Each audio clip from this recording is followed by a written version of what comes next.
Good morning students. आज हम विश्व की जनजातियों के संदर्भ में आगे बढ़ते हुए बात करेंगे बुशमैन जनजाति की। बुशमैन जनजाति जो कि दक्षिण अफ्रीका के कालाहारी मरुस्थल में घुमक्कड़ जीवन व्यतीत करने वाले आदिवासी हैं। इन्हें सान के नाम से भी पुकारा जाता है। 17वीं शताब्दी में डच प्रवासियों ने दक्षिण अफ्रीका के आखेटक लोगों को बुशमैन कहा था।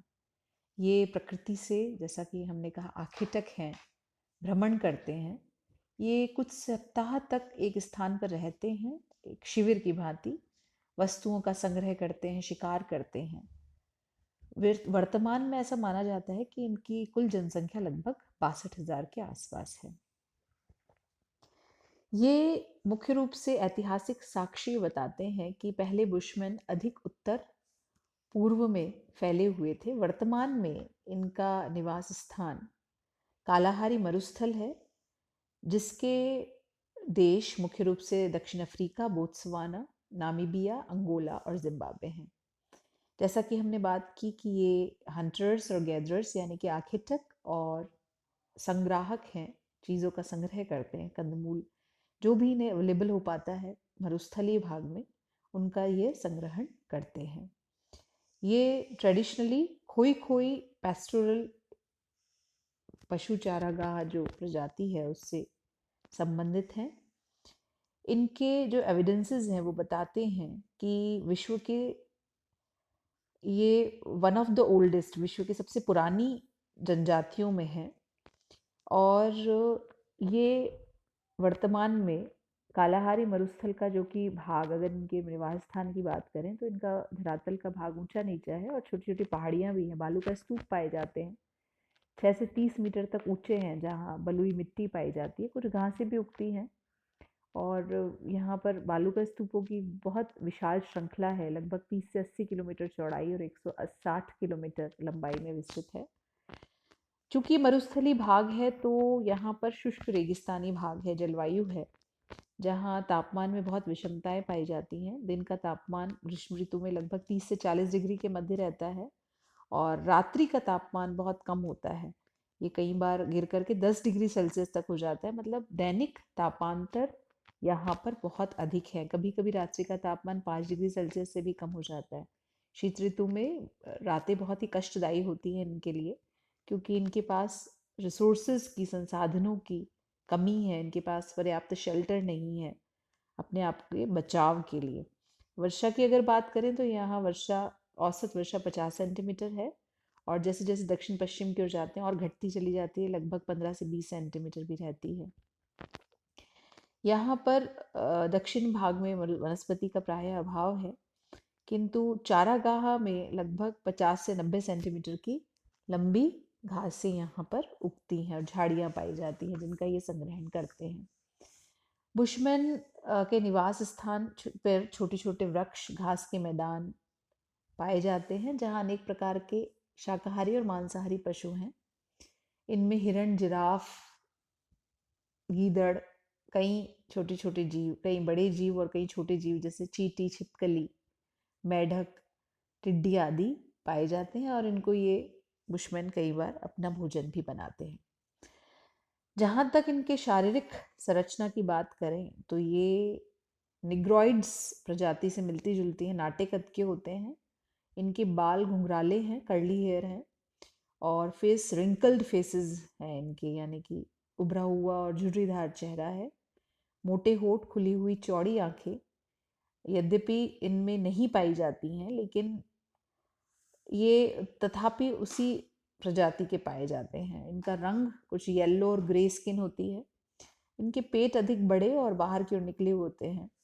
ये इनकी विशेष फिजिकल ट्रेट्स कहे जा सकते हैं।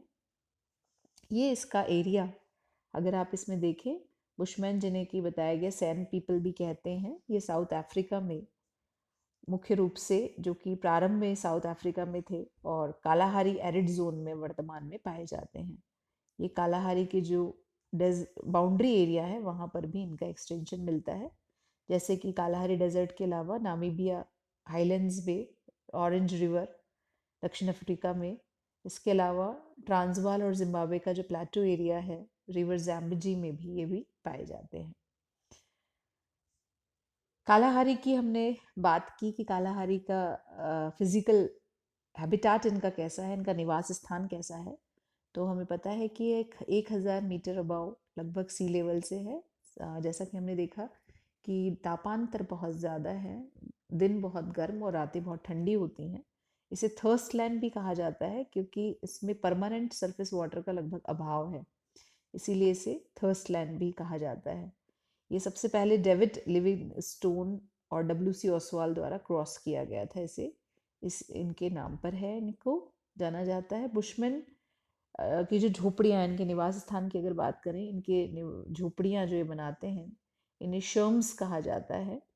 और ये अपने भोजन की अगर इनके विषय में बात करें तो कंदमूल, जो कि बुशमैन अपना भोजन आखेट में जंतुओं, पक्षियों, मछलियों, जंगल वस्तुओं और कंदमूल, फल, शहद आदि के रूप में प्राप्त करते हैं।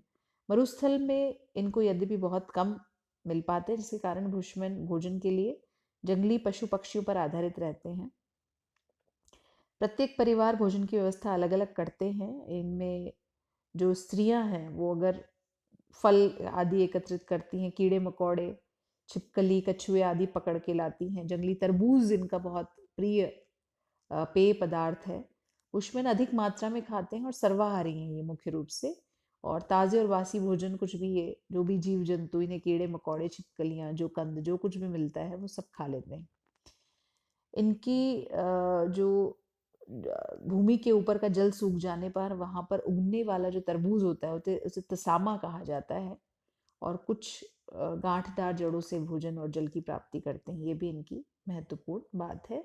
इस पिक्चर में हम देख सकते हैं कि महिलाएं और बच्चे प्लांट्स से भोजन एकत्रित कर रहे हैं और बुशमैन यहाँ पर ग्राउंड से लॉन्ग स्ट्रॉस के ज़रिए पानी सक कर रहे हैं। ये पानी जो है ऑस्ट्रिच के, जो शुतुरमुर्ग के जो अंडे होते हैं बड़े बड़े, उनमें, उनके शेल्स में ये जल कई बार एकत्रित करते हैं क्योंकि मरुस्थली भागे जल इन्हें उपलब्ध नहीं हो पाता है। ये कई बार जब हंटिंग की बात अगर करें तो अपने औजार मुख्य रूप से एंड बोज और पॉइजनड एरोज जो होते हैं, मतलब जहरीले जो तीर होते हैं, उनके ज़रिए ये बारहसिंगा आदि का शिकार करते हैं। इनके अगर वस्त्र के संदर्भ में बात की जाए तो ये वस्त्र कम पहनते हैं क्योंकि यहाँ पर रिसोर्सेज के अकॉर्डिंग अवेलेबिलिटी कम है। स्त्रियां प्रायः क्लॉस या करास नामक चमड़े का वस्त्र पहनती हैं और दैनिक यात्रा में प्रयुक्त भोजन सामग्री और बच्चों को भी रख लेती हैं। जबकि स्नान भी ये कभी कभार ही कर पाते हैं, लगभग न के बराबर। किंतु धूप और मच्छरों से सुरक्षा के लिए शरीर पर चर्बी मिली हुई लाल या सफ़ेद मिट्टी का लेप करते हैं क्योंकि यहाँ पर बहुत अधिक धूप बहुत तीव्र होती है, जैसा कि हमें पता है। मरुस्थली भाग है, उससे बचाव के लिए करते हैं। अगर इनके शेल्टर के संदर्भ में बात की जाए तो ये हमने कहा कि खानाबदोश में ज़्यादा समय तक एक स्थान पर रुकते नहीं हैं। ये लगातार यात्रा करते रहते हैं, कुछ दिनों रुकने के बाद जैसा कि और आगे बढ़ते हैं। जैसा कि हमने पहली पिक्चर में देखा था, अपनी झोपड़ियाँ बनाते हैं, अर्धवृत्ताकार झोपड़ियाँ होती हैं। इनमें घासें और सरकंडा जो आदि का इस्तेमाल करते हैं। लकड़ी का गुंबदाकार ढांचा बनाकर उसमें पत्तियां और खालों से ढक देते हैं और छोटा सा प्रवेश द्वार होता है, जैसे शर्म्स जिनकी बात हमने की थी, वहाँ पर उससे ये प्रवेश करते हैं। और उपकरण और औजार जिनमें हमने देखा कि ये जो पॉइजनड एरोज और धनुष और तीर का इस्तेमाल करके अपना शिकार करते हैं। इनके सामाजिक संगठन की बात की जाए तो इनका सामाजिक संगठन बहुत सीमित होता है। इनके दल 20 से 100 मनुष्य तक होते हैं और सामूहिक आखेट के लिए एक समुदाय के लोग दूसरे समुदाय में मिल भी जाते हैं। यद्यपि एक विशेष बात ये है कि अगर इनको ओवरऑल अगर इसको देखा जाए, इनके जीवन को, इनके हैबिटाट और इनकी सोसाइटी को देखा जाए, तो निश्चित रूप से मरुस्थली भाग में संसाधनों का अभाव है और भौतिक दशाएं बहुत विपरीत हैं और इसके कारण यहाँ पर इनकी जनसंख्या बहुत कम है।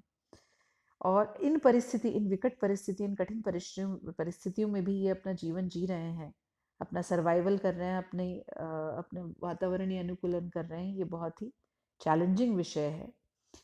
ये विश्व की ओल्डेस्ट ट्राइब्स मानी जाती हैं और इन हार्श, जैसा कि हमने कहा, इन हार्श कंडीशंस में भी ये हंटिंग और गैदरिंग से सर्वाइविंग कर रहे हैं और ट्रेडिशनल लाइफस्टाइल जी रहे हैं। यद्यपि बोत्सवाना गवर्नमेंट ने इनको लीव करने के लिए कहा है कि अपने होमलैंड को छोड़ दें और प्रिमिटिव लिविंग को, जिस तरह ये जीवन जी रहे हैं उसे छोड़ दें, लेकिन इनके लिए अपने स्थान को छोड़ना लगभग असंभव है। जो जनजातियां हैं वो अपने स्थान के लिए, अपने सर्वाइवल के लिए, अपने आइडेंटिटी के लिए, अपने अस्तित्व के लिए जो लड़ाई लड़ रही हैं, ये इन्हें भी लड़नी हो पड़ रही है, मजबूर हैं। और गवर्नमेंट ने बार बार फोर्स करती है छोड़ने के लिए, लेकिन ये अपने स्थान को छोड़ने के लिए, वहाँ पर रहने के लिए पूरी तरह से प्रतिबद्ध हैं। अब आशा करती हूँ कि ये सारी चीज़ें आपके माइंड में, पिक्चर बुशमैन के संदर्भ में क्लियर हो गई होगी। प्रश्न जो आता है वो इस प्रकार है कि विश्व की जो प्रमुख जनजाति बुशमैन का आश्रय निवास स्थान, उनकी अर्थव्यवस्था और उनकी समाज पर एक भौगोलिक लेख लिखिए। या फिर अगर आ सकता है तो मैपिंग में बोत्सवाना लैंड आ सकता है, जाम्बिया आ सकता है।